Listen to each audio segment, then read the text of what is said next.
Hello, everyone. I'm Donna Fiducia. And I'm Don Neuen. And this is Cowboy Logic Radio. Cowboys didn't dance, didn't wear designer shirts. When their hearts were filled with memories, their bodies filled with hurt. They would sit around the campfire and exchange a piercing glares. Back when the West was really wild, cowboys didn't dance.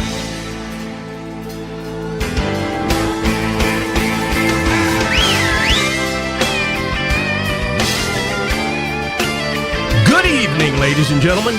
I'm Don Neuen. Let me be the first to welcome you to tonight's riveting episode of Cowboy Logic Radio. Don. Hold on, Donna. I'm busy right now. Ladies and gentlemen, I need to acknowledge our fabulous affiliates. Don. Well, hold on, Donna.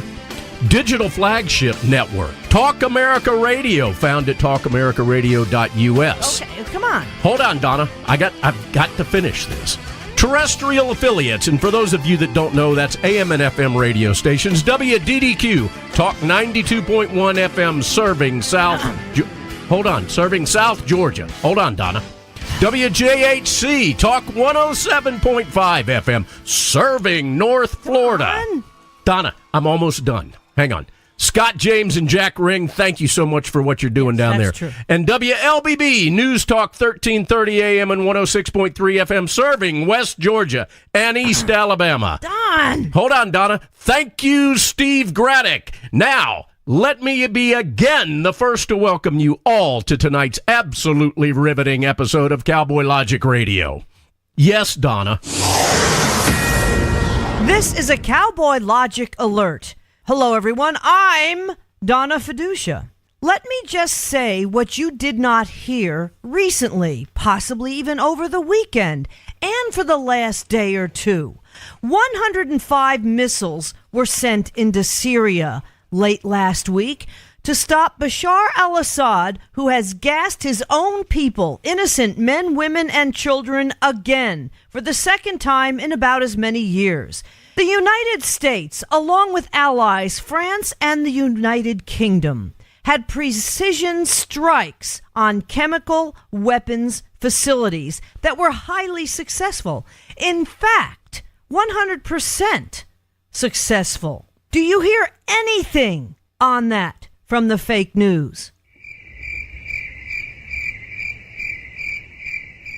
Know what you hear? You hear Stormy, Stormy, Stormy. Michael Cohen, Michael Cohen, Michael Cohen. Comey, Comey, Comey. And now, after yesterday, Hannity, Sean Hannity, Hannity. Oh, he spoke with Michael Cohen. He can't do that.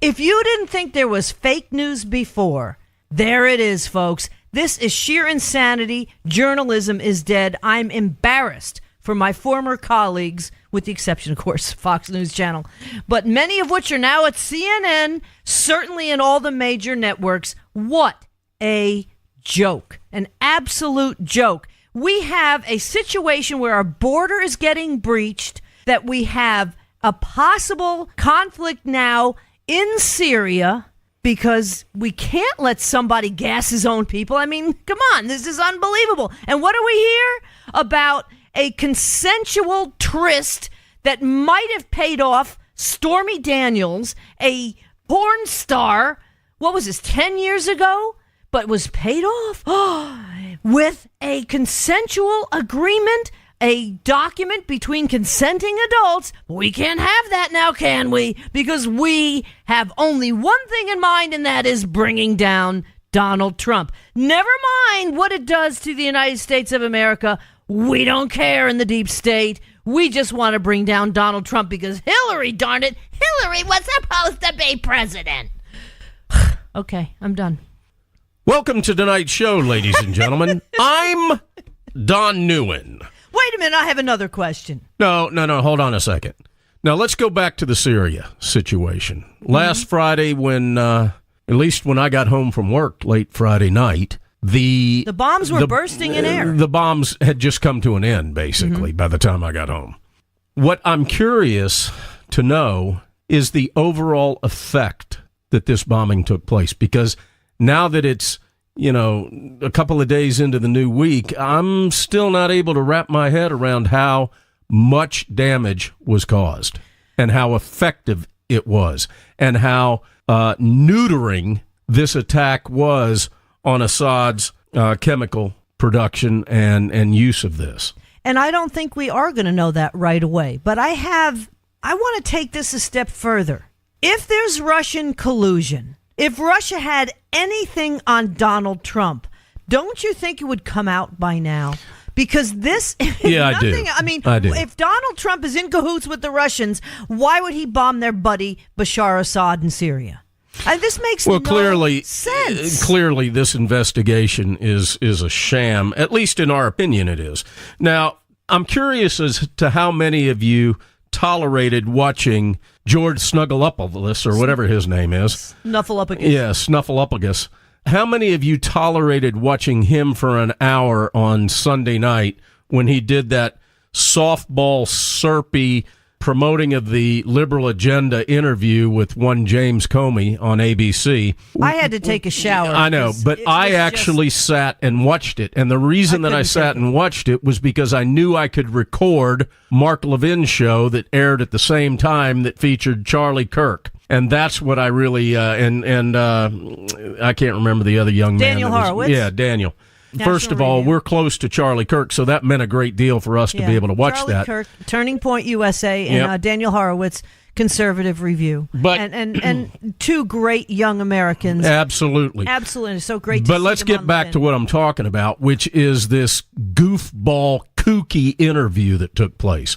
Now, there were a couple of things that I noticed about this. Okay. Number one, I didn't find James Comey believable. I watched it. Not. I watched his body language. I watched his answers. Now, clearly, this thing was so drastically edited that it made everything seem real smooth and like everything was, well rehearsed, which I'm sure it was. But it looked smooth and it looked edited to me. I was waiting for his nose to grow every time he had an answer. He's too good. Now, here's at lying, that is. Mm-hmm. Now, those of you that watch this may agree with me that he was completely unbelievable. But there was something that really stood out in my mind as just appalling journalism, or a lack thereof, on the part of ABC during this interview. And it's when they sat down with, very briefly, but it was poignant, they sat down with Comey's wife. Oh, yeah. Yeah, really. And they discussed with her about, her political views. I wanted a woman in the White House. That's right. And she was devastated that Hillary lost. Now, the thing is, you guys have to also remember that Comey's wife and their daughters ended up attending the Pink Pussycat Hat March that took place in D.C. 2 days after the inauguration. But he didn't vote. Nah. But, yeah, he's apolitical. Yeah, he's not biased. I don't believe this at all. Not much. I found no credibility in this. Quite frankly, I hope that he is held accountable for some of the things that he did against this country. Is the IG report going to come out on him, too? Yes. Just like you did with McCain? I can't wait for that one. Here's the other thing. Comey says that Donald Trump reminded him of the Cosa Nostra, the mafia. Really? Okay, I got a vowel at the end of my name, folks. Let's talk here. Okay? You going to talk about the mafia? Hey, Donna, you going to talk about the mafia tonight? I might. If you going to talk about some Guido stuff? Look, let me just tell you something. Let me tell you something, too. Let me tell you something here. Tell me back. Anybody who knows how to deal with the Cosa Nostra and the mafia and unions and building things, it's Donald Trump. He is not part of it. He has to deal with these guys in New York City. Are you kidding me? And then the dossier. Well, I don't really know. I didn't really want to call it a dossier. It was more, additional information. But you know what? He admitted that he leaked to his friend in Columbia University to get everything printed in order to get the special counsel appointed. I mean, that's... And then he turns around and says, I didn't vote and I really am apolitical. Oh, come on. Well, you got to look at where this guy hangs out. Okay, now think about it. In the swamp. Columbia University. Swamp. Liberal. Swamp. Howard University. University, period. All you have to do is say university. I don't see him going to what's the Liberty University. Let him go there.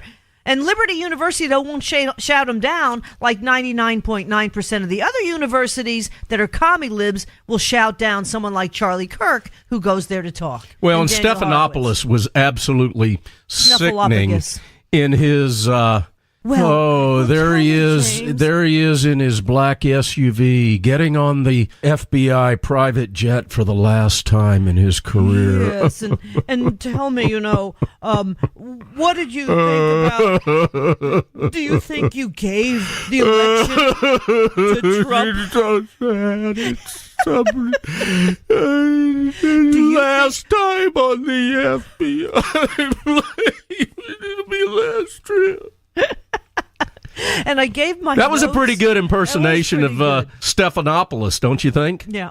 I love this. This was a quote, though, and I had to laugh. This is one of the few sections that I did see before I went to take a shower because I felt so unclean. I had to go take a shower during this. That he actually... What are you doing? Looking for something. What are you looking for? That Comey actually said, if you go to... What are you looking for? I'm looking for something. Okay, what? What? Jeff Sessions. Oh! We'll get to that in a minute. There's a bolo out on Jeff Sessions. Be on the lookout, folks. Okay? But wait. Hey, let's put Carmen Santiago on him. Where in the world is Jeff Sessions? Well, let's jump to that. Enough on Comey. No, wait a minute. But Comey did say one thing that I thought was pretty poignant, and that is, if you do an investigation for a year and you don't find anything, quote, you should be fired because you're incompetent. Well, what does that have to do? Hello, James. Open your eyes. Who is Bob Mueller? We're talking more like 18 months on that one. If you're investigating something for a year and have nothing, you're incompetent or there's nothing there. Bingo and bingo. Yeah, I tell you, I'm not real impressed with Comey's career. No. His career's a joke. Yeah. Well, Scooter Libby, he was involved with that. Valerie Plame was not a CIA operative that got her cover blown, folks. Let's review here. She used to go to all these parties in D.C. and boasted that she worked for the CIA. Don's still looking for Jeff Sessions. Attention all cars and listening stations. Be on the lookout for a male subject. Okay, that male subject would be one Jeff Sessions. We have a bolo out. Be on the lookout for Jeff Sessions. Yeah. It's Jefferson. I thought I heard him patting around in the other room. Because he's 5'5". Stand up, Jeff. Oh, my gosh, you are. That would be Joe Biden's answer to that. Well, I heard that he said that to Jeff Sessions, too. And Sessions was standing right next to him. Oh, God. And then Biden reached over and snuggled up to him and to give him a little, thing in the ear movement. All right, folks, we have a bolo out. And be on the lookout for one Jefferson Beauregard Sessions III, a.k.a. Jeff Sessions, former senator, now attorney general, the 84th attorney general of these wonderful United States, appointed by Donald Trump. I know where Jeff Sessions is. Mr. Beauregard Sessions stands Donna. 5'5". Donna. I know where Jeff Sessions is. Where is he? He's sitting at his desk. Oh, you just can't see him? He doesn't have Mark Zuckerberg's cushion. He doesn't have the booster seat Zuckerberg used. Oh, my God. Hey, what happens when you put Jeff Sessions and Mark Zuckerberg together? They look like bookends. And they look each other in the eye. Yeah, I guess they do. More than one eye. This is unbelievable. Okay, so he assumed office, folks, on 1/9. I just removed one of Jeff Sessions' eyes. And they look each other in the eye. And almost immediately succumbed to Democrat pressure to recuse himself, leaving the lowly embattled Rod Rosenstein to take over. Russia. How tall is Rod Rosenstein? Probably 5'2". Anyhow, why do you say that? What makes you say that? 71. Because have you ever seen him stand up? No, he's probably a little twerp too. You know, the thing is, when they put pictures of Sessions on TV, he looks very tall. Everybody looks tall on TV. So did Yul Brynner. Yeah, Yul Brynner was short. But they made him stand on boxes. Did they really? Yeah. When he used to make movies, and he'd be standing there next to the women that are in the movies with him. Oh, the women were actually taller? Yeah, they put him on a box. That's pretty so he looked funny. big and tall. How funny That's is what that? Jeff does. Well, That's what Zuckerberg... Hey, Zuckerberg was in actually a high chair. Did you see that? It was a booster seat. There was a sippy cup next to him as well. Hey, Donna, seriously. there was a sippy cup next to Zuckerberg. Did you see him? No, I didn't. It was one of those that had the red top on it. I do But know. I think it probably was filled with Coca-Cola, which is very bad, ladies and gentlemen, for you to do to your little children. I've seen that. And It's pretty sweet bad. tea. I've seen Coke and sweet tea. Don't do that. In actual It'll stunt their sippy growth. cups for kids. It'll stunt their I actually growth. see them in bottles for kids and with infants. It's I know. It'll stunt their growth. It'll rot their teeth. Yeah, that's true. Look at Zuckerberg and Sessions. They were bottle-fed sweet tea. Apparently, because it never grew. All right, no, seriously. Boy, wasn't Zuckerberg rehearsed? Well, that's another thing. Let me just tell you, you want to talk about a hashtag double standard. Zuckerberg was going for that bottled water constantly. Remember how they lambasted Marco Rubio for that when he gave one of the... Yeah, but Rubio was sweating profusely while he was that he gave, that's true. sucking down the bottled water. But Zuckerberg, I mean, it was pretty darn funny. Greg Gutfeld actually over the weekend had an hilarious piece on this because what Zuckerberg did was he baffled the Senate and the Congress basically with technical speak that they had no idea. I'm going to get my team. My team will be on that. Yeah, but my IT doing the ESPNs and all this, whatever this other That's stuff. not what he said. ESPN's, the ISP. Whatever. But the point If you've got an ISP and it's ESPN, you might not watch ABC, NBC, or CBS, but you might want to watch Fox. But Greg Gutfeld had a great show and talking about this because basically what he did was he baffled these members of Congress and the Senate with BS because Ted Cruz was really the only one, and I believe Ben Sass. We're about the only two, if that basically said, "Are you censoring conservative speech?" And well, I don't know. Yeah, well then, but Diamond and Silk are Chocolate. whatever. Chocolate. It's amazing. That doesn't have anything to do with Diamond and Silk, of course, but it has to do with that elderly statesman that was in there But asking chocolate. I actually clicked on something about chocolate. And then a couple minutes later, all these things about chocolate came up. No kidding, idiot. Yeah. That's how he makes his money. So hey, listen, whatever you guys do not click on chocolate. Thailand wives. Okay? If you click on that, then all of a sudden, just like chocolate, you're going to get inundated with wives from Thailand, mail order brides from Thailand. But here's the point. The point is that is happening, and it's not funny. And this is a huge problem because the IRS this is weaponizing everything that's around, and now it's weaponizing social media. In fact, Brent Bazell, Jeff, he's still looking for him. Jeff. Brent Bazell from the Media Research Center said that Jack Dorsey, who actually is the big guy at Twitter, promoted that he is trying to basically shut down conservative speech and conservative websites, conservative posts on Twitter. YouTube also going against conservative content. Facebook and Google. Well, remember, we had Maria Espinosa here, who is working with. They said whenever you put whenever you try to Google her name. Whoa, hold on. What? Did you see him? Jeff just, it looked like the Travelocity gnome running past. He just ran from that end of the studio over there. I heard him scamper up the steps. Conservatives are losing badly. Jeff! Jeff! Are you done? Get back down here, Jeff!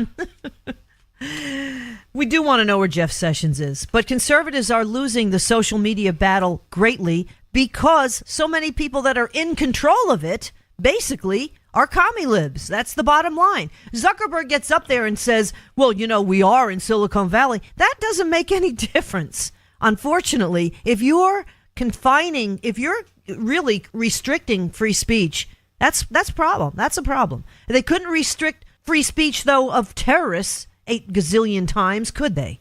But they sure as heck are now. Hey, Alan Dershowitz had a really good point. Speaking of Jeff Sessions. I got to say something about Dershowitz. What? He needs to go to the dentist. His teeth are brown. Okay. There's a lot of people like that. Yeah, but this guy's worth millions. As far Why as doesn't he have, like, because white they just teeth? Don't care. Here's the point.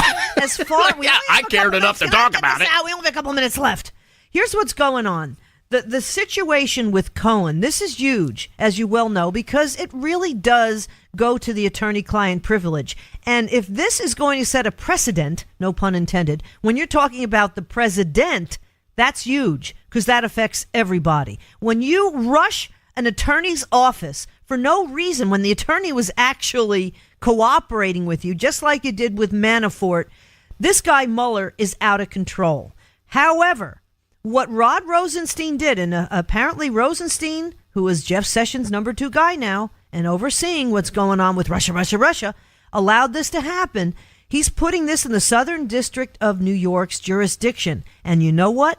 Jeff Sessions is not recused where this is concerned. And that's huge. So hence, we are having a bolo, a be on the lookout for Jeff Sessions. Yeah, we he are. Now needs to step in here. All right, so listen, what's going on. We got very, very little time left on it. There's a couple of things I want to bring up. What? Going back to Comey's interview with George Stephanopoulos, another issue that I had personally with this interview is when Comey's talking about being invited to the White House, and there's this room filled with people from law enforcement, and Comey's like trying to hide in the blue curtains because he had a blue suit on, so he figured he would. And this is what he said in the interview. You know, he's going to blend in. I've tried to blend in with the curtain, so that, I mean, you got a guy that's 6'8". I was going to say, unlike Jeff Sessions, he stands he's not out. 5'5". Yeah. Hey, can you imagine what they'd look like if they met to have a discussion? Sessions would be talking to Comey's belt buckle. You're like Laurel and Hardy. Yeah.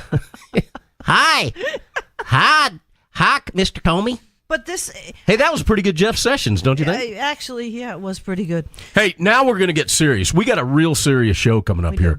Why don't you tell everybody, Donna, since you have the list of everybody that's going to be joining us tonight? Well, we are going to talk about Syria because the mainstream media isn't. With 2 of the biggest authorities on what's going on in the Middle East, Major General Paul Vallely, my buddy from the Fox News Channel, and his good buddy, Colonel NAJJAR, who was a colonel in the Lebanese army. Then we're going to talk to Jim Dawes, who has a show on our network, America First Radio. You can find, that's the name of his show, and he's on the Talk America Radio Network. And then we're going to close the show with Jerome CORSI, his new book, Killing the Deep State. It's all coming up next on Cowboy Logic Radio. He came from somewhere far away. Our planet had never seen anything like him. Seeking friendship, he spoke a language that befuddled our greatest leaders. I would differentiate between ISPs, so there might be areas where there needs to be more regulation in one and less in the other. And it confused them, forcing them to ask ridiculous questions. Who's going to protect us from Facebook? Is Twitter the same as what you did? Can you define hate speech? Is Facebook a financial institution? What was Face Smash, and is it still up and running? He answered them in a language only he and his fellow aliens understood.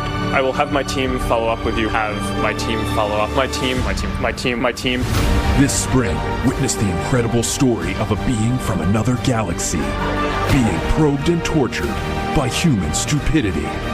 Nude man on a unicorn juggling flamethrowers while filing his taxes presents Mark Zuckerberg, Lindsey Graham, and Carl Weathers as Dylan. Son of a bitch. MZ, the Mark Zuckerberg.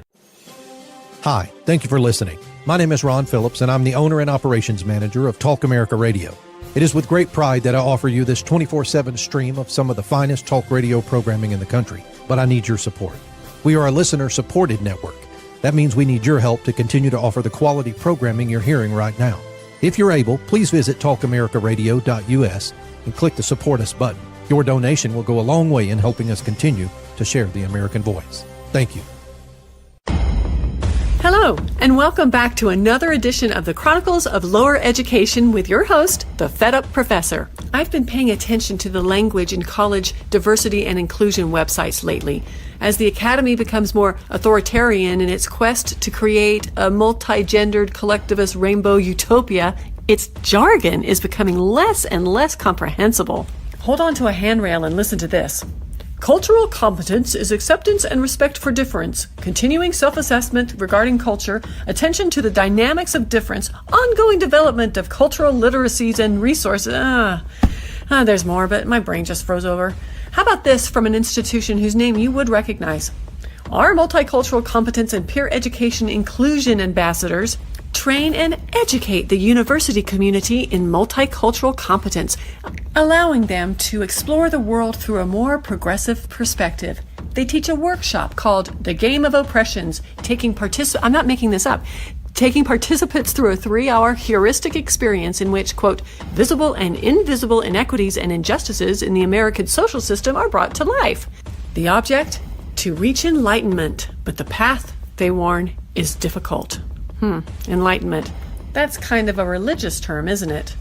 Well, this is how the religion, the diversity of perpetual oppression, equality of outcome, converts our college kids into true believers of absolute gobbledygook. Students have to sacrifice their intellect and their common sense in service of feel-good, fuzzy precepts, such as, there is no eternal truth except that there is no eternal truth. Never trust the evidence of your own eyes. There are a million ways to interpret the universe, and none of them are correct. And of course, you are a bigot and you don't even know it, but we can save you. I am the Fed Up Professor, and I'll see you next week.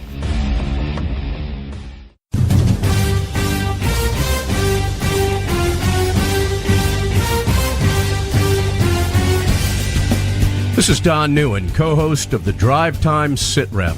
Join me as I call in to my Intel analyst, Denise Simon, for my daily situation report, or Sit Rep, the Drive Time Sit Rep. Check talkamericaradio.us for more information and show times. You're listening to your local news source, WLBB, News Talk 1330 and FM 106.3.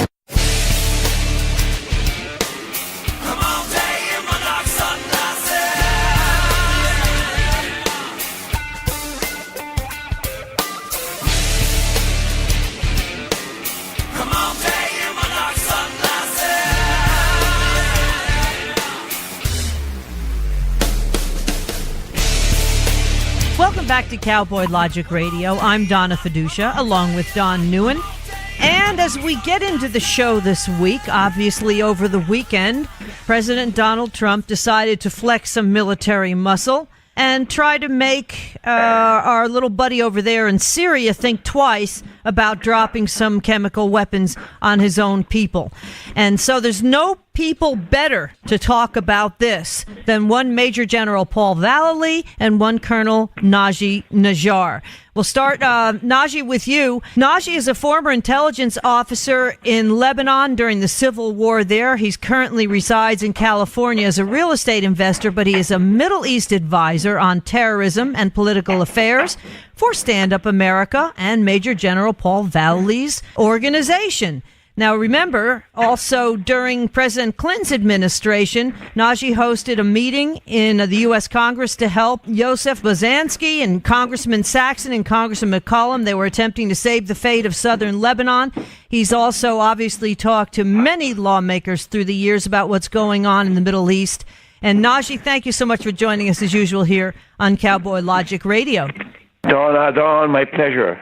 All right, so let me introduce Paul here, too, because this is taking up like the whole show. Major General Paul Vallely, graduate of West Point, retired in 91 as the Deputy Commanding General, U.S. Army Pacific in Honolulu, a 32-year distinguished career, served in Vietnam, 15 years as Special Ops, Psychological and Civil Military Operations, and founder, of course, of StandUpAmericaUS.org. And General Vallely, you and Naji have been over to Syria now, albeit a number of years ago.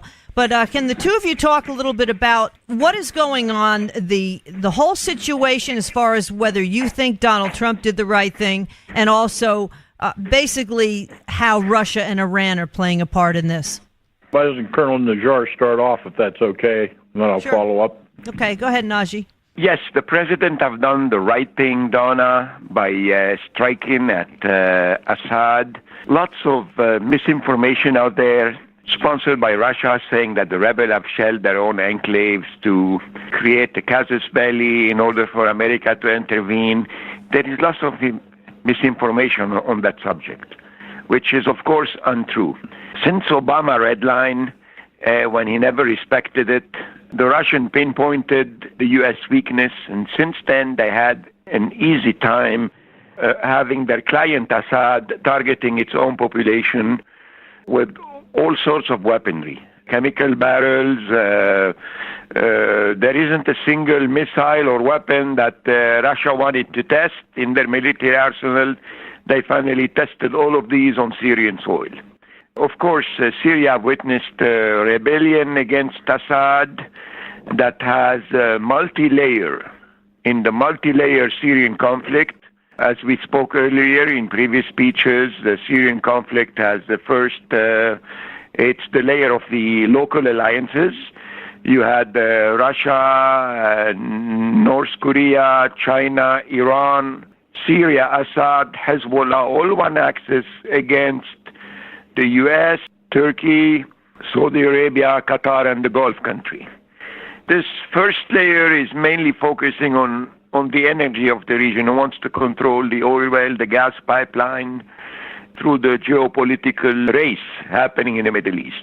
The second layer is a religious layer, playing the area between Shia and Sunni.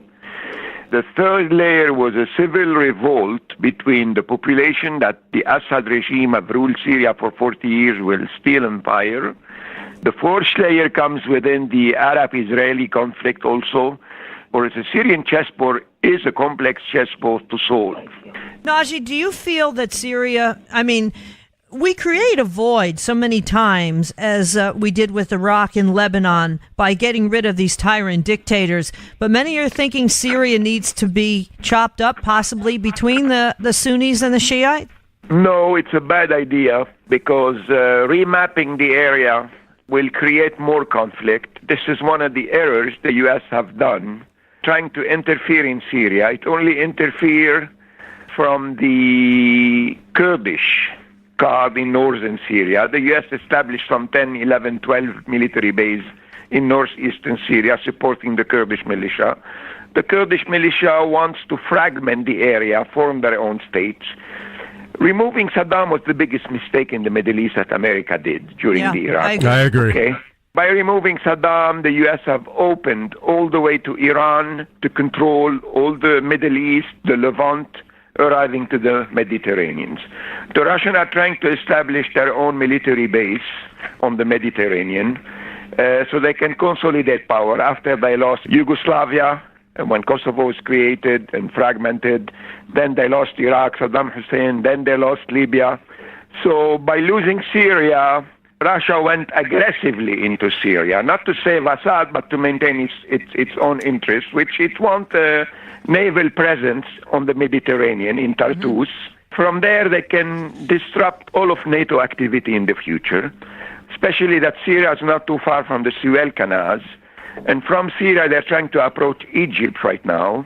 They already pulled Turkey out of the NATO alliance after the failed U.S. military coup and pulled the carpet under America's feet by bringing Turkey on board with the Russian alliance. Right now, Turkey, that used to be on America's side with NATO, is playing 100% with Russia and Iran. Yeah. Not only with Russia and Iran. Okay? That's where the Astana talk were created, attempting to ending the Syrian conflict politically. What was Russia trying to do is to create a balance between, a political balance between Iran from one end and Turkey from the other end. Russia hoped that Turkey will somehow influence all the Sunni rebel groups to put an end to their weapons. Also attempted to influence Iran to do the same. And this way Russia could broker an end to the civil war in Syria and completely push out the U.S. America's mistake, it only invested in the Kurds. Despite the problem of ISIS, which is a Sunni problem, should have never been touched from the Kurdish point of view or from the Iranian point of view. I remember we were speaking with several CIA figures and some British MI6 also officers, discussing on how to influence the war against ISIS. some people approach the design to fragment the area. It's a wish. It's a wish much more than it's a reality. America succeeded in Iraq by removing Saddam Hussein. The country have technically fragmented into several layers. You have the Shia controlling southern Iraq. They control the oil field, Basra. You have the Kurdish controlling the northern Iraq. And you have the Sunni that were left powerless without any political solution. They launched a rebellion, and the Sunni population was disfranchised after the fall of Saddam, turned all into backing the ISIS rebellion in Iraq. That rebellion spread to Syria due to a power vacuum that America did not manage. Colonel, we find that we often create these vacuums that we either are ill-prepared to manage or just fail to manage. General Vallely, let me ask you a kind of a sidebar question. I heard toward the end of the week last week that Russia was blaming the white helmets for the chemical attack on the Syrian people. That's a rubbish claim. Go ahead, Paul. Yeah, that I don't see that there to be any truth in that. Is there? None, right? Yeah. Well, what happened, within the last week or after the attack, there were two positions immediately taken. One, that it was a staged event and was done by al-Nusra or one of the groups. The second was that it was Assad and his armed forces that bombed, used a barrel bomb and a helicopter over Douma. So you had both of those options, or looking at what happened. And I was ambivalent because there wasn't any definitive proof at the time in order to stage a military strike. Now, France, England, and the United States then came up that said they had definitive intelligence and was in fact Assad, and therefore was the rationale then for the attack on Syria. So I'm not sure how effective it's going to be, Don. I'm not sure that we just didn't do what we did a year ago. We may have knocked out, that chemical-producing laboratory facility they had there, but certainly I'm not sure we did anything to affect the gas, toxic chemicals, the chlorine, for example, that are there that they were supposed to get rid of, they being Syria. And Russia was supposed to do that with them, and then Russia proclaimed that it was done. In fact, that was a lie. It never was, obviously, because they've been using these chlorine and sarin gas canisters to drop on the innocent population. Since Obama administration, they have never stopped using chlorine and gas. John Kerry told us there were no chemical weapons, No, Syria had a chemical program. Being sarcastic. Yeah, but Kerry, you're right. Hey, how much of these chemical weapons, in your opinion, came out of Iraq? Syria has its own chemical program, Don. Okay. The missile that had the chemical component were buried in the Syrian desert. 2 weeks before the war, Saddam smuggled them out. But despite this, Syria has its own chemical program. It has several plants. The Israeli bombarded one in Al-Kibar in the Syrian desert. Syria had another program above Damascus called the Jamraya plant that the U.S. have bombarded yesterday, and the Israeli bombard frequently this chemical plant above Damascus. It's actually above the presidential palace. Okay, it's exactly where the missile have hit yesterday. The U.S. missile have hit these locations. So the Syrians have their own chemical program. Well, when we look at the we call damage assessment of the strikes, the question is what in fact was destroyed. Was any part of the chemical program destroyed, the laboratory being a physical facility where they were making supposedly the sarin gas canisters and chlorine? Who's going to go in and validate that, in fact, they will destroy it or they will remove it as Russia promised to do before, but they never did? So that's the big question. Well, let me clarify one thing on the matter. Assad have several chemical compounds above Damascus, not one. The Israeli used to always bombard one chemical complex in Jamraya above Damascus They have another one few mountains away. It's underground, like 7th floor underground. And we do have the location map where it is. And even if you bomb it with all kind of heavy bomb, it's not going to be affected because it's deep, deep underground. Okay?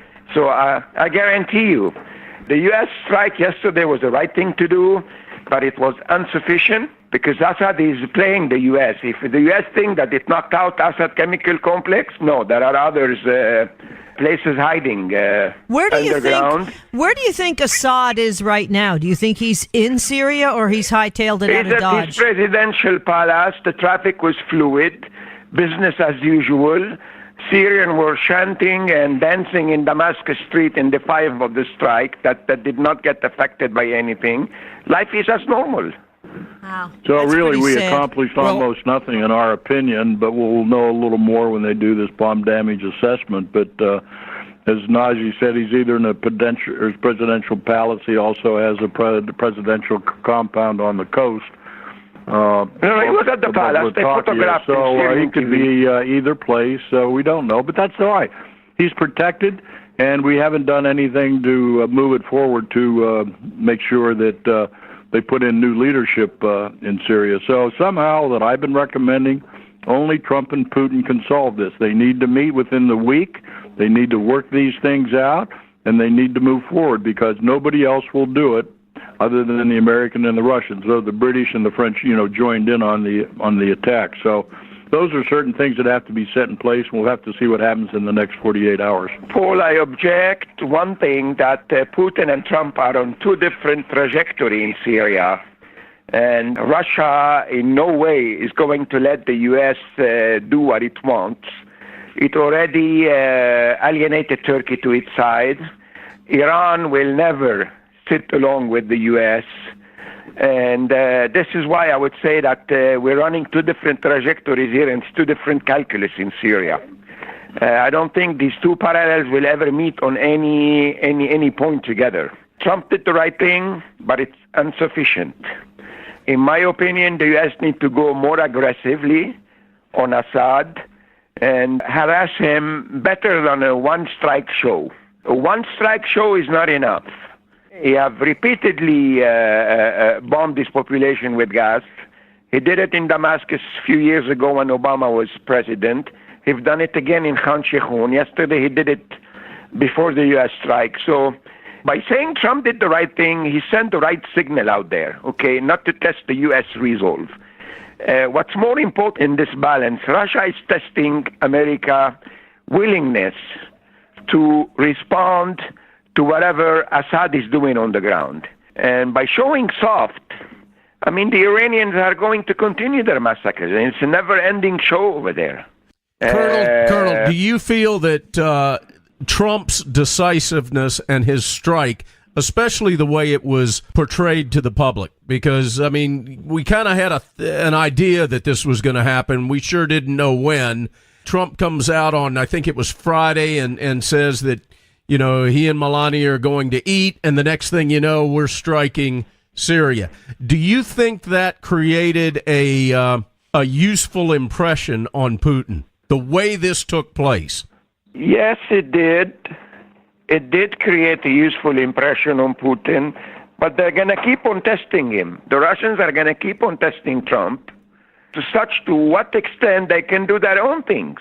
Now, again, we go back to what's Russia's strategy in the region. It's not only to rule Syria. Russia has offered Turkey a gas pipeline to Europe.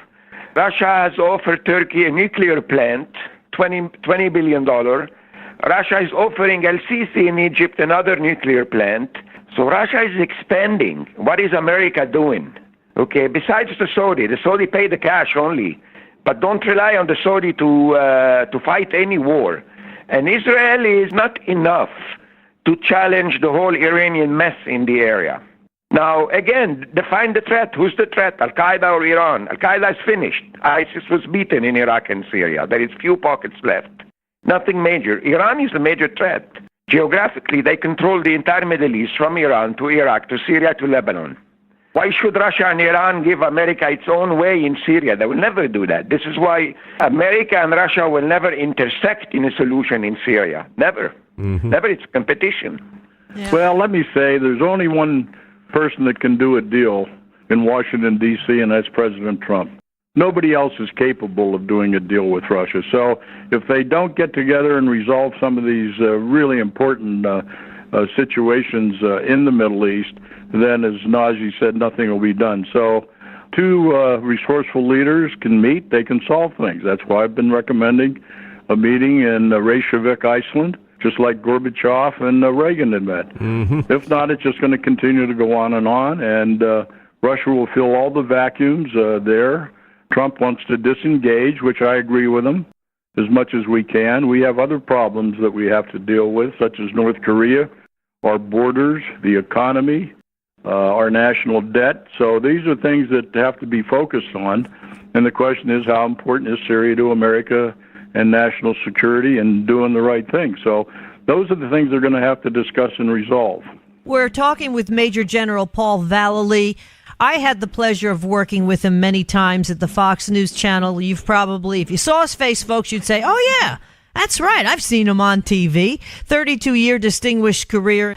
And, of course, when you retired in 91, you were the Deputy Commanding General, U.S. Army Pacific in Honolulu, and the founder also of StandUpAmericaUS.org that we partnership with here at Talk America Radio. And also we're talking with Colonel Naji NAJJAR, born in Beirut, Lebanon, a Lebanese Christian, and he is a colonel in the Lebanese army, now a real estate guy over in beautiful California until Jerry Brown messed it up. Well, and he's also a weapons instructor because he taught you some very important techniques in both handguns as well as ARs.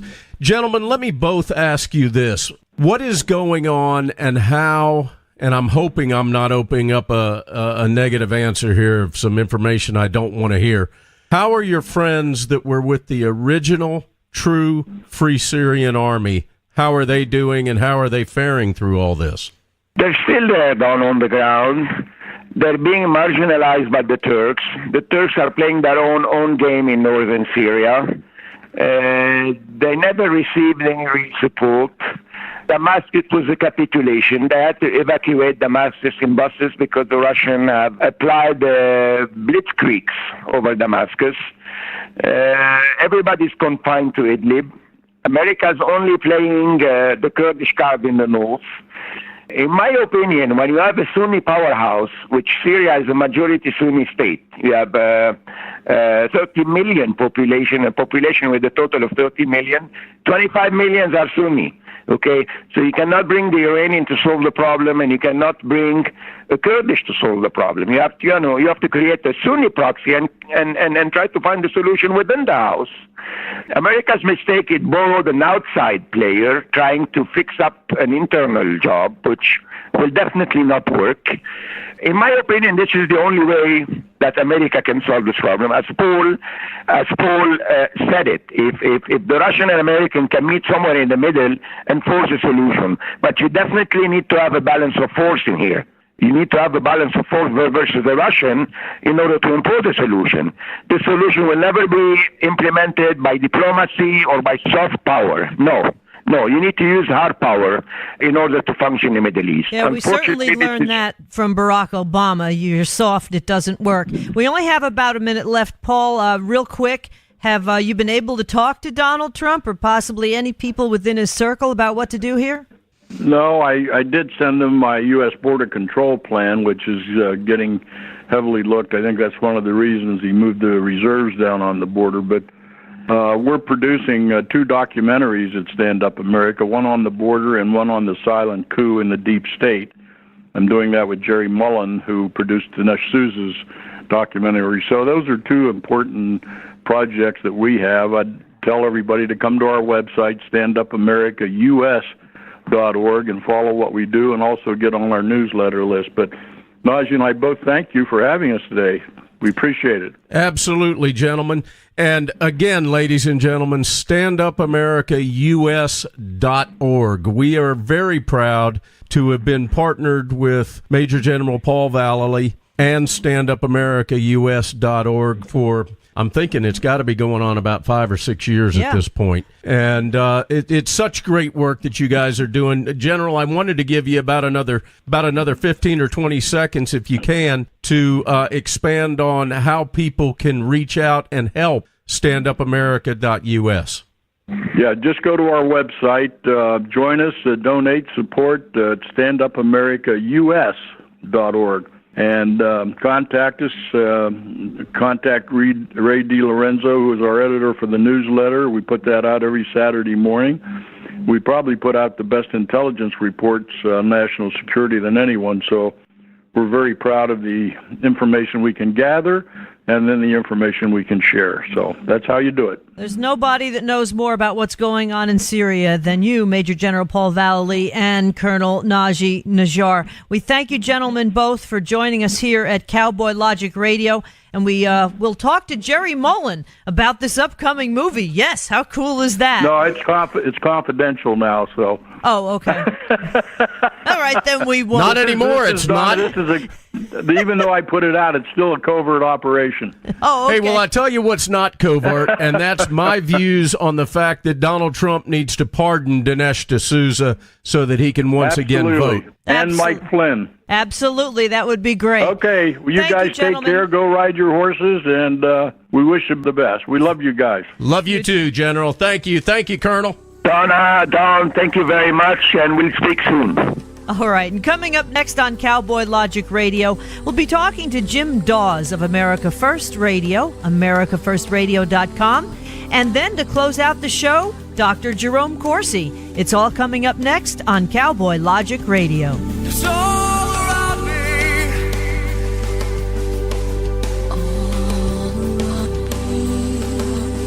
It's all around me.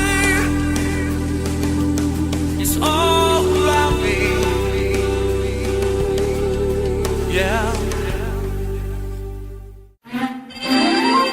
Hi, I'm Ward Cleaver. And I'm June Cleaver. From Leave It to Beaver. And you're listening to Talk America Radio. Ward, aren't you a little tough on the beaver? No, we can't say that. Do it again. She said it on the show. She said it on the show. That's where it came from. It was 30 years ago. All right, let's try it again. Hi, I'm Ward Cleaver. And I'm June Cleaver. Try it again. Don't laugh. Okay, game face. Okay. Hi, I'm Ward Cleaver. And I'm June Cleaver. From the hit show Leave It to Beaver. And you're listening to Talk America Radio. Ward, don't you think you're being a little hard on the beaver?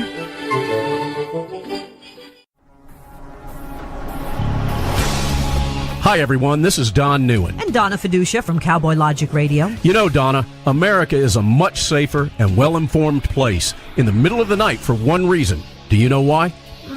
Donald Trump is president? Good answer, but not the right one. General James Mattis is Secretary of Defense. Another great answer, but nope. All right, I got it. Because Captain Matt Bruce is live overnights from 2 a.m. to 6 a.m. on Talk America Radio. That's why. Stay up and stay informed with Captain Matt Bruce, the Captain's America Third Watch. 2 a.m. to 6 a.m. Eastern, right here on Talk America Radio, talkamericaradio.us. I'm gonna hit you right where it hurts. I'm gonna give you everything that you deserve. You need attention, something to say. Let's hear your confession. I have just Hello, everyone. I'm Donna Fiducia. And I'm Don NEUEN. And this is Cowboy Logic Radio. Cowboys didn't dance, didn't wear designer shirts. When their hearts were filled with memories, their bodies filled with hurt. They would sit around the campfire and exchange a piercing glare. Yes, back when the West was really didn't dance.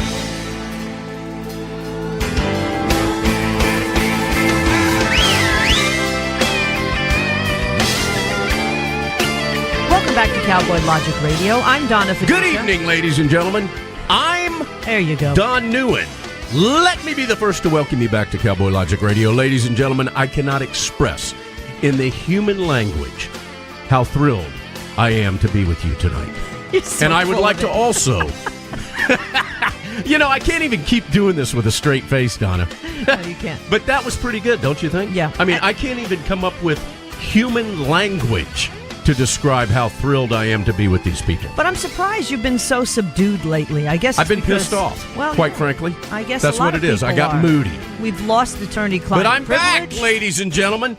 I'm Don Neuen. There you go. Now, you're going to introduce the guest because that's the thing you do. Mm-hmm. But I'm going to set the intro up. Okay. Ladies and gentlemen, there's a term in our industry, that being the talk radio industry. Mm-hmm. And that term is appointment radio. Now, for those of you that have had your head in the sand for the past 5 years and have never heard me say that before, what that means is it's something that you actually set an appointment to listen to, much like many of you are doing right now with Cowboy Logic Radio, hopefully. Jim DAWS is our next guest. Jim DAWS is a host on Talk America Radio. He's also found on WDDQ 97.1, WJHC 107.5. I'm screwing up the numbers, but that's okay. I don't use notes. and WLBB 1330 AM and 106.3 FM. He is on our terrestrial overnight package. Jim DAWS and America First Radio is appointment radio, ladies and gentlemen. It's an opportunity, and we'll get into this a little bit more, but it's an opportunity for 1 hour every night, and I believe it comes on right after us, 11 p.m. to midnight, Yep. unless Ron's magically changed the No, it's schedules 11 p.m. around to on me. midnight. But here's the thing, ladies and gentlemen. This is an opportunity for you to sit down for 1 hour, Monday through Friday, and get a concise, well-packaged recap of what happened during the day. Exactly. And you can cut all the fat out of everything and get this concise radio show. It's an hour long, and it's fast-paced, and it's highly informative. Back to you, Donna. Well, Jim DAWS, welcome to Cowboy Logic Radio. Well, good evening, Don and Donna. It's great to be back on Cowboy Logic Radio, but that lead-in is going to be hard to live up to. That's right, Jim. Actually, your resume is pretty damn impressive, too. My understanding is you put out a few fires in your life. Yes. A former battalion chief, fire chief in Atlanta for over 30 years, Buckhead, Kirkwood, where else? Southwest Atlanta? Southwest Atlanta, all over the city, really. Yep. You're obviously an America First advocate, and you worked on Pat Buchanan's presidential campaigns of 92, 96, and 2000. You know, in hindsight, Buchanan was so prophetic. He really was. Anyhow, and as Jim DAWS, as Don said, your show focuses on making America great again. It's a 1 hour, really, review of the day's news. And if people are working hard all day, sit down, turn the radio on, have a nice cocktail maybe, and just listen to Jim, because he'll tell you what was going on. I'm Don Neuen, and I don't promote the consumption of alcohol. Well, sometimes with what's going on in this country, you need it. Let's suggest that they do this. Ladies and gentlemen, after a hard day at work, you want to sit down with Jim DAWS and America First Radio. And again, that's on at 11 p.m. Eastern. What time is that on Governor Moonbeam's? 8 o'clock p.m. Which is good. All right, so here's what you sit down with. If you have a hard time getting to sleep, putting it on as you go to bed, it's a great way to get your daily review of and comment on the news. There you go. Now, then you won't sleep Plus, at all. instead of sitting down with a cocktail okay, and promoting alcoholism, I would suggest that they sit down with a prune smoothie. You're so bad. You're so bad. Jim, your website is... What's bad about that, Donna? What's wrong with them sitting down with a nice, frosty prune smoothie? Because I just have a mental picture of what happens after. America Jim, have you ever had one of those? Can I give his website, please? Well, wait a minute. We'll get to that. America We got to get the important stuff out of the way, Donna. Jim, have you ever had a prune smoothie? Oh, stop. Did you not read the most recent scientific research that prune smoothies cause early death? And they're back to recommending alcohol. They cause early death for anybody in the room with somebody that drank one. There's nothing wrong with a glass of Chardonnay at 11 o'clock. That's Sit down not a and listen cocktail. to Jim Dawes. Well, okay, whatever. Anyhow, it's AmericaFirstRadio.com, Jim. That's your website. And again, it's on the Talk America Radio Network, 11 p.m. Eastern, right after our show, which is at 9 o'clock. But 11 p.m. Eastern, Monday through Friday. And Jim, let's start with just, are you getting frustrated? As so many people say, frustrated with what's going on, the double standard. That's all I do lately is tweet, #double standard. If my tweets are even getting out there, because I'm sure they're being, restricted as well. Well, I think, with the raid of the president's personal attorney, that we've really entered a new front on this war that we've got going on between the deep state intelligence and law enforcement agencies and the establishment in Washington and the man that the people elected to lead this country. We've got a slow-moving coup going on. And if you think that they can't actually overturn the election, you need only look at what happened to Richard Nixon, who won 49 states, an overwhelming landslide, probably one of the greatest in history up until Ronald Reagan, and they were still successful in removing him from office. So, I just think that we're entering uncharted territory, and all of the weapons are held by our enemies. Yeah. Hey, Jim, do you think the House is going to flip in November?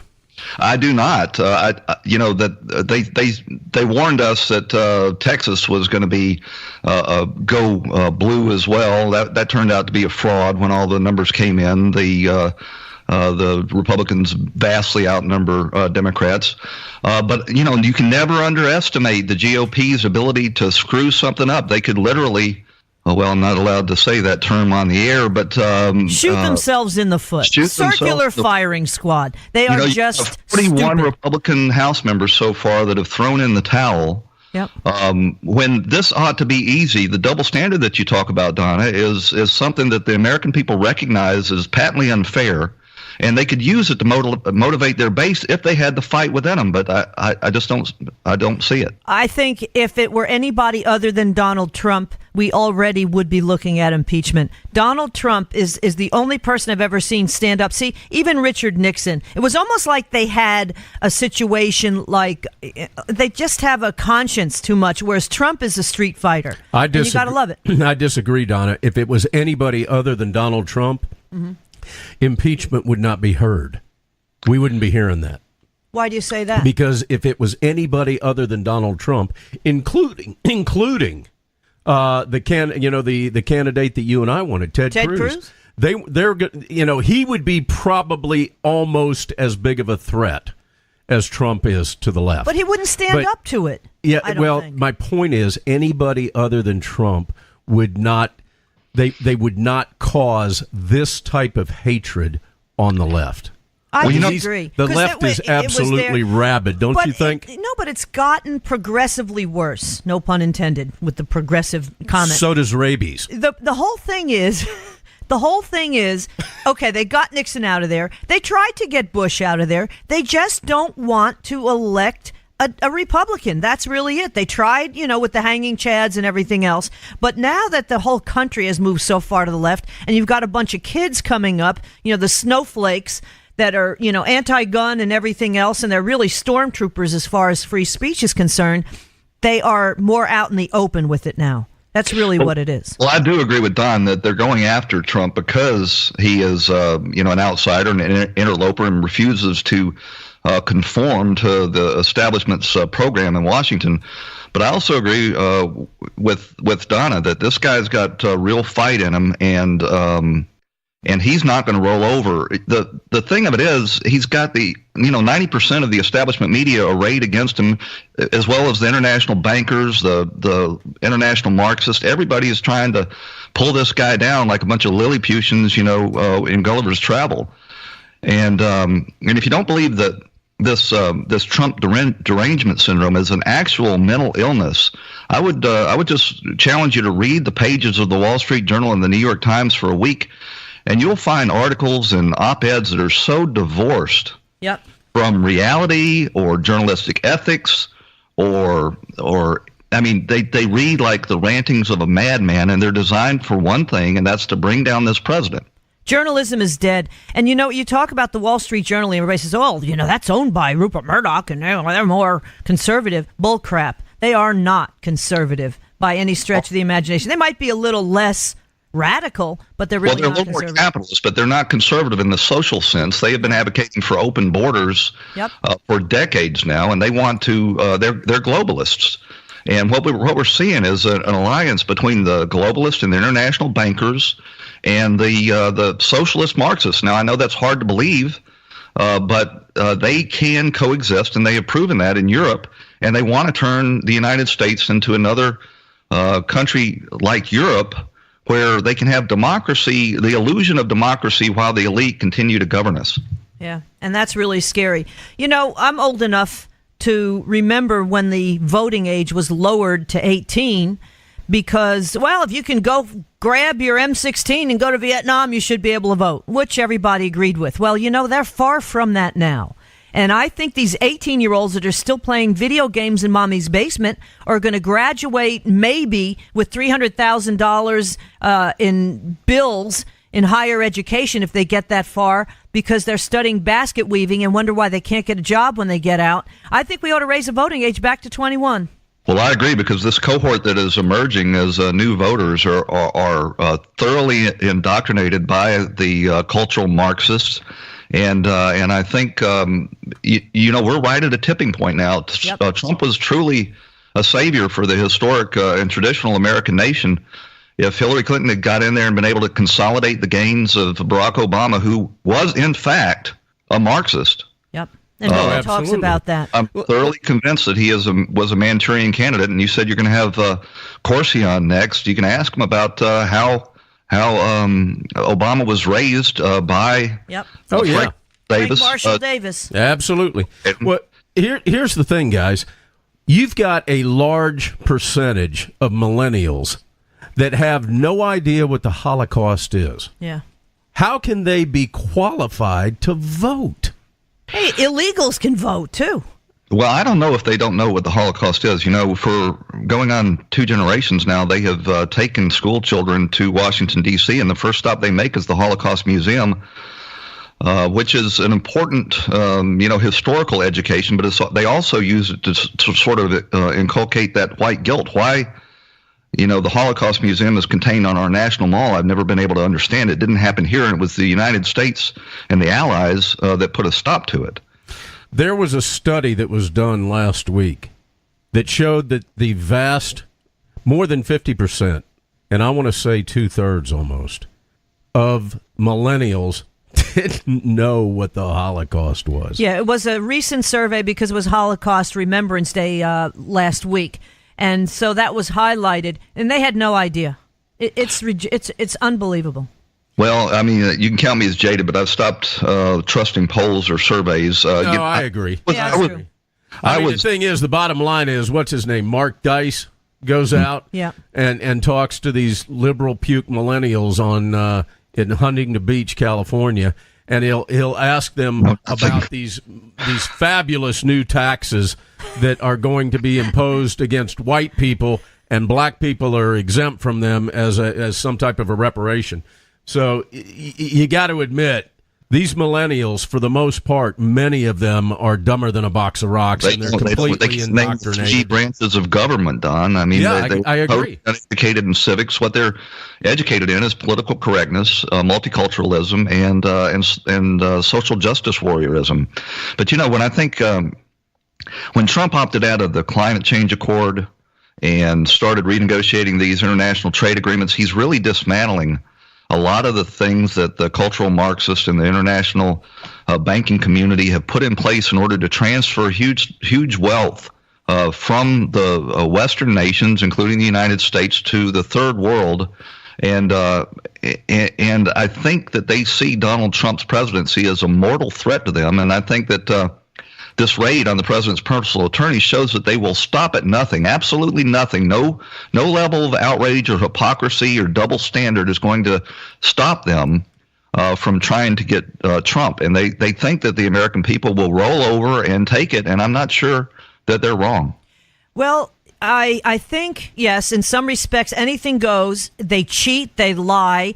I mean, I really do believe as far as votes, you know, you've got illegals and you've got homeless people being bussed in over and over again into different areas of the large cities. So there's a huge amount of voter fraud. Nothing's done about that. And then you have the situation again where anything goes as far as the left. But what the real big thing is that you said, Jim Dawes, is that you can't undo what Barack Obama did. He's the precious, like they say, you know, in Lord of the Rings. Gotta protect the precious, because that's the problem. And I firmly believe the House of Cards could easily fall because they all aligned themselves with Hillary for decades. I don't think it just started in that tarmac meeting with Loretta Lynch. I think at that point, Bill Clinton probably offered her a chance to stay as AG. But I think this has been put in place since Clinton was president. And I think he has, with the presidency, you have open access to everything. So he put into place a huge one world order situation. Everybody for the last 30 years has fallen in line with him. Everybody donated to the Clinton Foundation. It was never audited. And that really is the big house of cards, because you bring that down and you see what's going on with Uranium One and everything else. And it takes a lot of senators down and congressmen, not let alone the higher echelons of the FBI, the CIA, the IRS, and national security, everything. Well, we've allowed the left to capture so many of the institutions in this country, including academia and popular cultural entertainment, Hollywood, you know, a large part of the churches other than the evangelical churches. And now, you know, because Barack Obama was able to get in as president, he has added to those institutions that have been captured by the left, our intelligence and law enforcement agencies, as well as our taxing agencies. So Donald Trump, as I said, is the last great hope that we'll be able to turn this around. I just worry that we don't have enough support in the media and these institutions to save this president. Now that they have gone after his personal attorney, that should cause such outrage among people that they would see this for what it is. But if you look in 90% of the media, they're in fact justifying this. These former strident civil libertarians are now all behind the FBI going into somebody's personal attorney's office and seizing all the records and sifting through them in order to try to overturn an election. Yeah, I agree. You know, Jim, back 20, 30 years ago, when all three of us at least were in our 20s and our 30s, you could disagree with somebody politically. I mean, from the first opportunity that I had the privilege of being able to vote, I have voted conservatively. And all of those votes since Ronald Reagan were for Republicans because of the two parties. Obviously, the Republican Party aligns itself most with my values and my views. Not always, but most of the time. And as a conservative, that's kind of the best choice I've got. Now, back 20, 30 years ago, I could sit down with a Democrat and we could find some common ground. I could look at that person as an individual, as a friend, or as an associate and go, you know what, you and I've got some things in common. We might have some differing views politically, but we've got things in common. I find today that with the majority of Democrats, and where I should back that up, with the majority of liberals, I just simply don't have anything in common with my fellow man. Don, back then you were arguing with liberals. You're no longer arguing with liberals. You are now arguing with cultural Marxist leftists. Mm-hmm. They have, in fact, taken over the Democratic Party. Those people who were the old-style liberals have come over to the Republican Party, but there's not that many of them left. We have been inundated by 50 years of bringing in 1 million immigrants a year. We have indoctrinated future generations in leftist ideology in the schools, and now this group that I'm talking to you about, these international Marxists that we saw take over Europe, are in control of one of the major parties in this country, and right and wrong absolutely does not enter into their thinking. They do not care about doing what is best for this country. What they want to do is bring down the United States and Western civilization. And we saw these battles in Europe. It has taken over most of Western Europe. Eastern Europe is resisting this effort, but it has truly become an existential threat to Western civilization. We're talking with Jim DAWS of America First Radio. He's the host. You can hear him every night, Monday through Friday at 11 p.m. Eastern on the Talk America Radio Network. Again, it's a great rehash of the day's news. And boy, news is just fast and furious lately, Jim. So you certainly, I think, have your hands full. And we should give a little background again on you, Jim. A former battalion chief, a fire chief in Atlanta for over 30 years. And you also worked on Pat Buchanan's presidential campaigns of 92, 96 and 2000. You know, Pat Buchanan, like I said before, is, if he had been successful, we might have averted some of this mess. But hopefully, like we've been saying, Trump can push back the tidal wave that's coming. But, you know, as Michael Savage said, liberalism is a mental disorder. And it really is getting to the point where these kids are just, rabid. I call them the Hitler Youth right now, especially this idiot Hogg. I mean, how stupid can you be? And this idiot Hogg. Now, see, ladies and gentlemen, David Donna and I live out in the country, and so there are some idiot hogs that we've got that are residing in pasture land. Those hogs have more brains than David Hogg. They're also useful. Yes. Because many of us like that tasty bacon. I know. Hey, Jim, we got about a minute left before we have to go to break. Why don't you share with the listeners all of the different ways that they can reach out to you, follow your great work, your website, your different handles that you might have? How can people find you and follow you? Well, Don, before our time passes, I want to acknowledge the passing of Art Bell, one of the greats in radio. He was, the forerunner of the paranormal-themed Coast to Coast AM. He's in the National Radio Hall of Fame. Yep. And I think it's so appropriate or so ironic that he left this world on Friday the 13th. So he died at 72 years old, and he was a great influence on everybody that listens to radio. But if you want to listen to Talk America Radio, you can find it on the Talk America Radio Network each night at 11 p.m. Eastern Time. And you can also find us on all your favorite podcast directories and listen on demand at our website at americafirstradio.com. Yep, americafirstradio.com. Jim DAWS, thank you so much. Keep up the great work. It's a lot of work to do a show 1 hour every day, and you keep everybody informed with what's going on. Well, and you better get busy because you got about 30 minutes and then you're on the air, so you got to go do some show prep. Absolutely. Jim DAWS, and again, find him at americafirstradio.com, and you can hear him on the Talk America Radio Network at talkamericaradio.us. Jim, thanks so much for joining us here on Cowboy Logic Radio. Good night, Don. Good night, Donna. All right. And coming up next, we'll be talking to Jerome CORSI.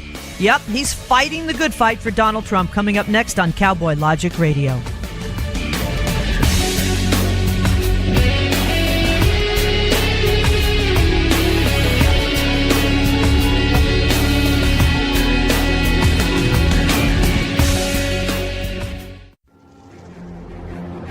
Let me talk to you, black people. When you vote for blacks and put them in office under the banner of the Democrat Party, please explain to me what black people get as a result. This was not a nap that we have been taking. We are in a coma. You know what the interesting thing about pensions is? That's today's money given to people who ain't doing nothing for you today. Get off that black Democrat tit that they've been sucking on. Your country is being stolen from you, and the promise is being stolen from your children, and they're telling you it's all right while the rest of the world is trying to lap us. Well, why are we doing so poorly? 2 words: teachers' unions. Are you kidding me?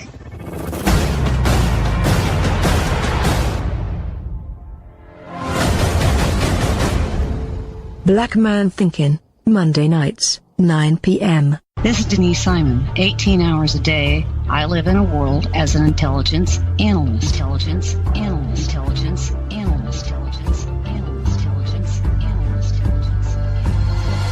What I find is reprehensible. What I find is terrifying. What I find is treasonous. What I find is treasonous. What I find is treasonous. What I find is treasonous. What I find is treasonous. The mainstream media has completely failed the American people. Failed the American people. Failed the American people. Failed the American people. Failed the American people.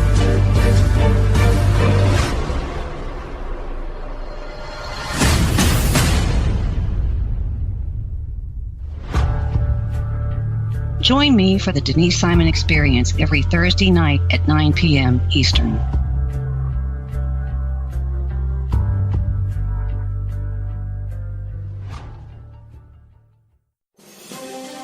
Donald Trump came to Washington vowing to drain the swamp and make government work for the American people.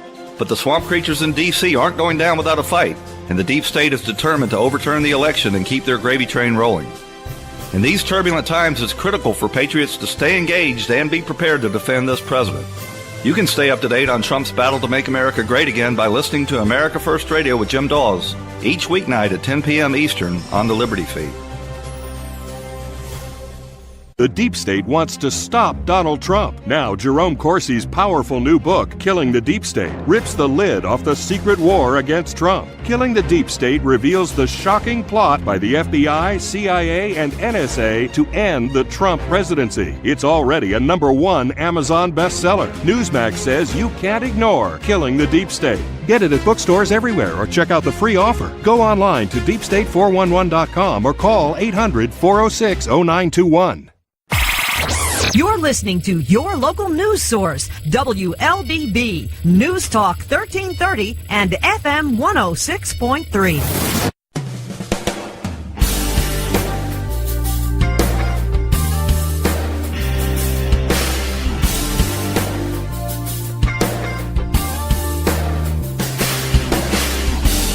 Welcome back to Cowboy Logic Radio. We're going to close this show with someone who I always look forward to interviewing, and that is Dr. Jerome Corsi. You can see his stuff on InfoWars and Newsmax TV. He's written a number of books. I mean, Dr. Corsi, I have no idea how you crank these books out, but you've written like 24 books, 25 books in the last 10 years or so. The latest, though, is the one that we really want to talk about, and I think it's something that is so telling right now, called Killing the Deep State, The Fight to Save President Trump. Dr. Jerome Corsi, welcome back to Cowboy Logic Radio. It's great to be back with you. Thank you. We should talk about some of your other books, too, around the Clintons, Partners in Crime, for John Kerry, Unfit for Command with the Swift Boat hoax. I mean, to me, this is just the latest in a long line, but tell us a little bit about your book and what you feel is President Trump fighting back at this point. Well, I wrote Killing the Deep State because I wanted to expose what I think is the smoking gun evidence at the FBI. I mean, when you read Killing the Deep State, it's pretty shocking, but within the FBI, supposedly the top law enforcement agency in the country, there was a coup d'etat plan, treason, to remove Donald Trump from office. And I'm pointing out that this is a plan that in the Obama administrations included the Department of Justice, it included the CIA, it went into the White House, including President Obama and his top aide, Valerie Jarrett.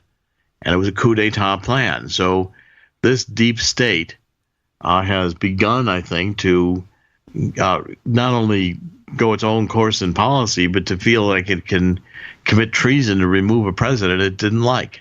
I call it trickle-down corruption, quite frankly. And I really contend, Dr. Corsi, that the deep state and the vast amount of corruption really started with the Clinton presidency. And then at that point, when you're president, you have dirt on everyone. You have access to everything. And they used it to build their tax-free foundation fraud. And I think it sucked so many people in that, like Hillary said, when it looked like Donald Trump got elected, we're all basically you-know-whatted, blankety blank. You can fill in the blank. Because that could really bring down the house of cards. You're talking about all the major agencies you just mentioned, probably a lot of senators and a lot of congressmen. Well, see, the deep state, I think, began seriously in George H.W. Bush's administration with a lot of bureaucrats who came in, college educated, this New World Order crowd. They looked at the United States as obsolete. Constitution is old, should be rewritten. Joining these international trade agreements, we should be part of the world community. That was the basic New World Order, one world government attitude of a lot of the bureaucracy. And it penetrated the Justice Department and penetrated the CIA. Originally, I think the CIA was, as Eisenhower warned, military-industrial complex. Well, that's now penetrated much of the bureaucracy, which is on its own agenda. And when Trump came along and said America first and make America great again, this Washington-based deep state freaked out. And they were so, opposed, they hated Donald Trump so badly, they began committing criminal actions in the FBI that spread to the Department of Justice and throughout, as I say, the administration, in which they, in their own minds, justified the criminal actions that led to the coup d'etat, which is treason, which is the highest crime you can commit. It's a capital offense. The CIA really can't, I guess by law, and correct me if I'm wrong, can't investigate an American citizen.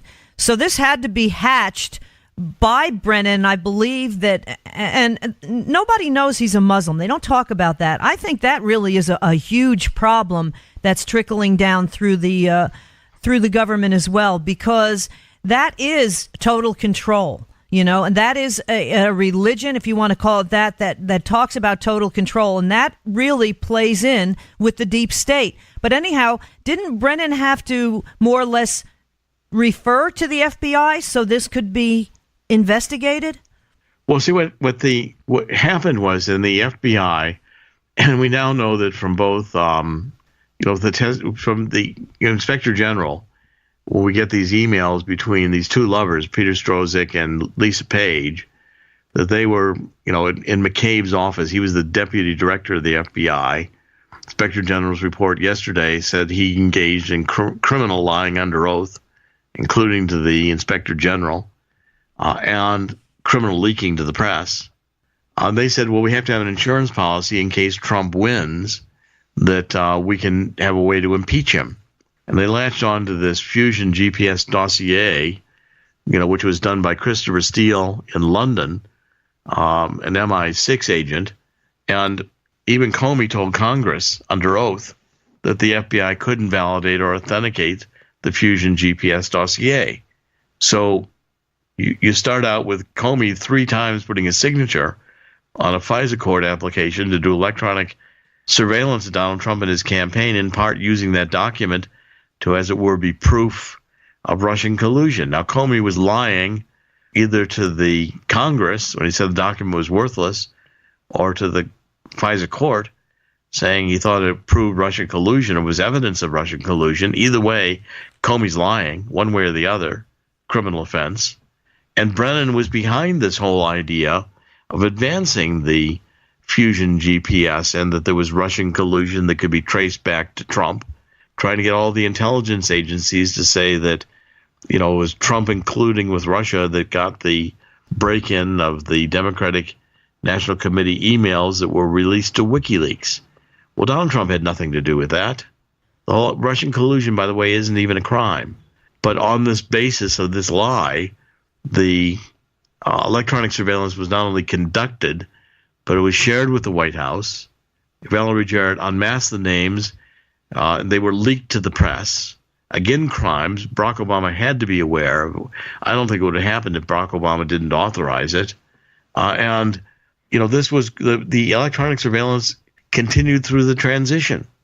What gets me is Barack Obama's part in all this, obviously downplayed by the left because they've given him a pass his entire life, really, let alone his presidency. I always equate it to protecting the precious. They got to protect the precious, like the Lord of the Rings, because that's pretty much what he is. But now you've raided Donald Trump's personal lawyer, and you've gotten all kinds of things.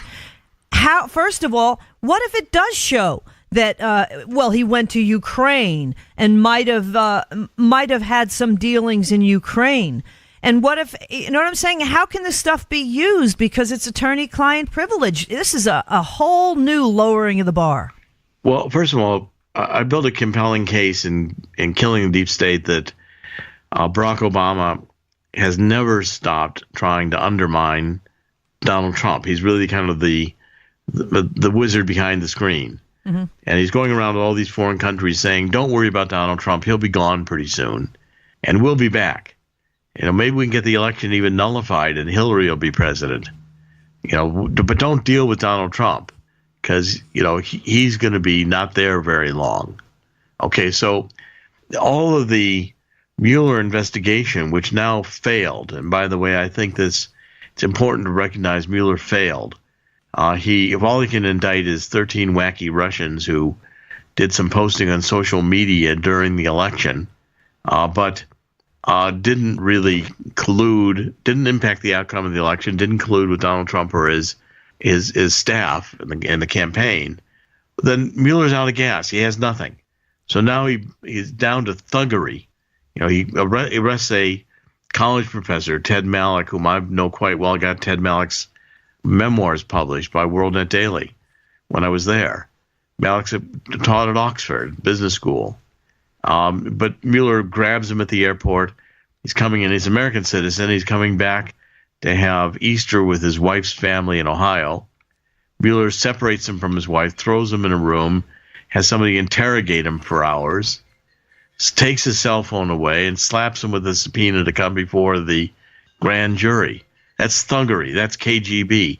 Same with breaking into Manafort's home at 3 a.m., bursting down the door, or coming in and raiding Michael Cohen's office. I know Michael Cohen for a long time. He's a gentleman. He's an officer of the court. If any legitimate search warrant that Mueller had, Michael Cohen would have complied with. And now I think that was just a opposition research raid. Mueller, being an operative, has just now gone in and raided everything that Comey's got.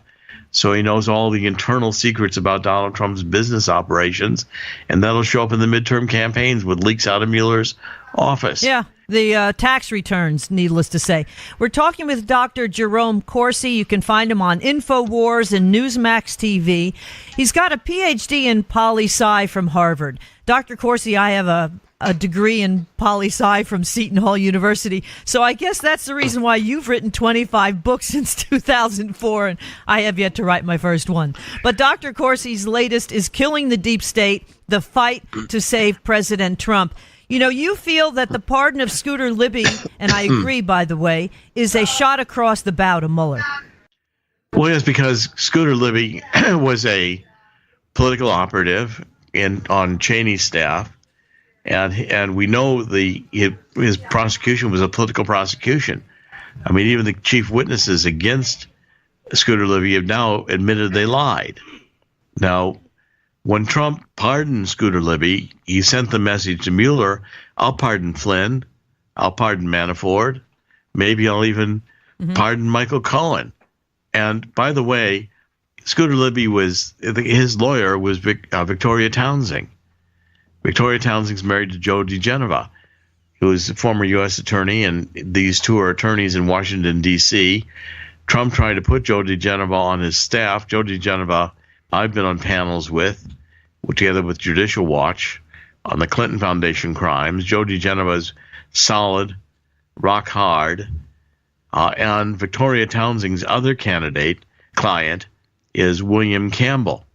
William Campbell was the whistleblower in the uranium Russian bribery scheme that was going on before Russia acquired the Uranium One. In fact, Mueller, head of the FBI, suppressed the information of the Russian bribery investigation from the Committee on Foreign Investment in the United States when they voted to allow Russia to buy Uranium One.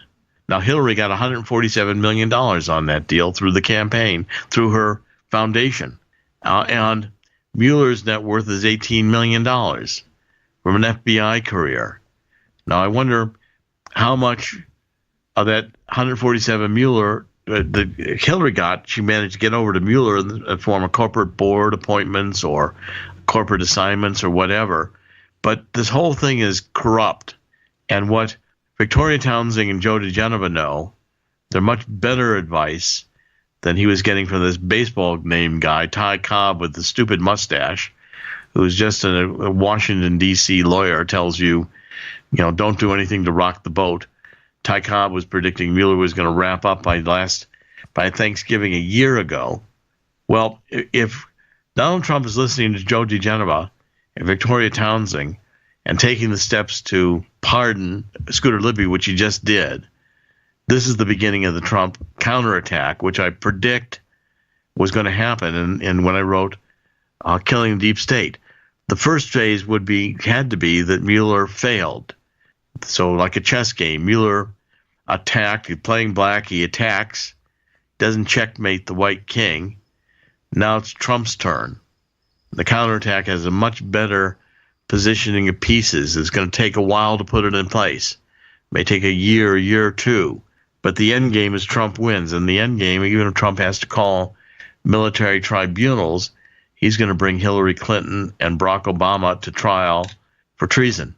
You know, I didn't think he was going to do that at first, but I think given what's going on now, he's getting PO'd enough that he's going to do it. Can you speak a little bit about Mueller and his team, especially Andrew Weitzman?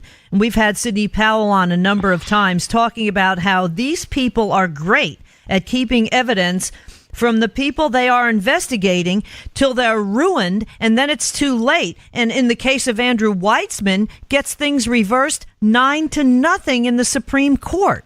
And these guys are corrupt. Weissman is on Mueller's staff. These are crooked cops, dirty prosecutors. And Sidney Powell in her book, License to Lie, is exactly right. Now, what's happening is that in the Flynn case, the original judge was a guy named Contreras. And we know that Strozik and Page, these two little lovebirds in Department of Justice, Strozik said, well, I know Contreras. We'll get him at a cocktail party. Well, that's a crime right there. When that was exposed, Contreras withdrew from the case. He recused himself. The judge appointed was Emmett Sullivan. Emmett Sullivan was the judge that Sidney Powell writes about, who in the Enron case and in the Ted Stevens case in Alaska just absolutely reamed Weissman and company a new sphincter. And he did it by showing they were criminal prosecutors, and they withheld. So the first thing Emmett Sullivan does when he gets the Flynn cases from the bench, he has a motion ordering Mueller and Crooked Company to turn over all the Brady evidence. Now, the Brady evidence is the exculpatory evidence that the prosecution develops in the course of their investigation. They're required to hand over to the defense. What Judge Sullivan knew was that Mueller did not hand over, Weissman did not hand over the knowledge that the Inspector General developed, that the interview with Flynn was with Strozik, in which Flynn supposedly lied. And Strozik and McCabe, this criminal who was deputy director of the FBI, exposed yesterday by the Inspector General as a criminal, changed the 302 report. In other words, they changed the interrogation report of Flynn to make it look like he lied. Now, what that points to me to is that Emmett Sullivan is getting ready to dismiss this case because Comey came out of the Flynn interview with the Department of Justice and said Flynn didn't lie. He told that to Congress. Now, it'll be exceptional for Flynn to be allowed to withdraw his guilty plea. And if he does, that's going to be an earthquake. It'll be ground shaking. It'll be tremendous impact in Washington. You know, one thing Steve Bannon said, and I totally agree, is you really are in deep trouble once you get a special counsel in there. They're in a death roll right now, as you just so eloquently talked about. But I'm just wondering if the damage is already done, because if they've got personal client attorney information between Trump and Cohen, I mean, it could be disastrous because, like you say, the leaks are going to get out there then, and even though it might not be legal in a court of public opinion, everybody's going to be going nuts. And it's not just a, Stormy Daniels thing.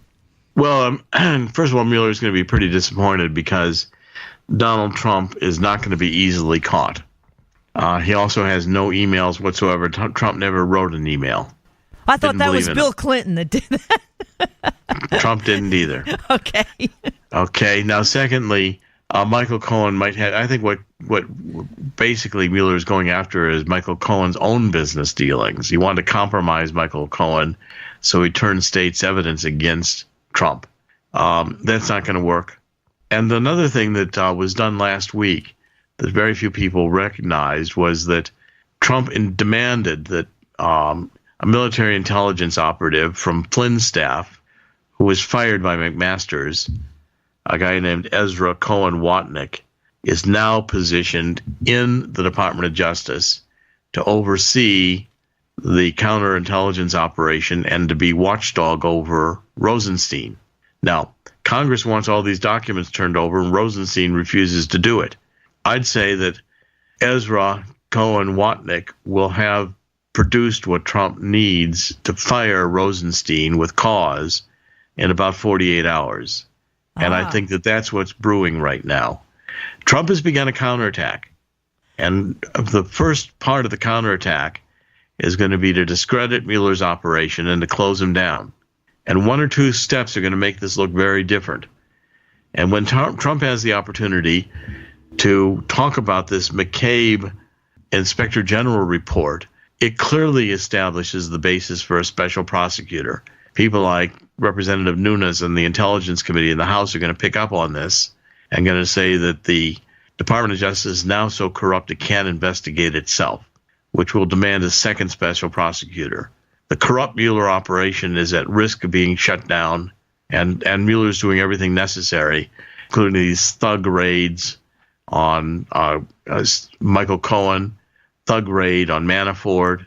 You know, these are the way the KGB operates, and we've now got a complete FBI, Department of Justice that's rogue. So this one-way justice. Hillary Clinton doesn't get her door broken down. She gets all these criminals in the Justice Department, Comey, to rewrite his statement to the American people. Instead of saying gross negligence, which is a crime in handling classified material, he said she was extremely careless.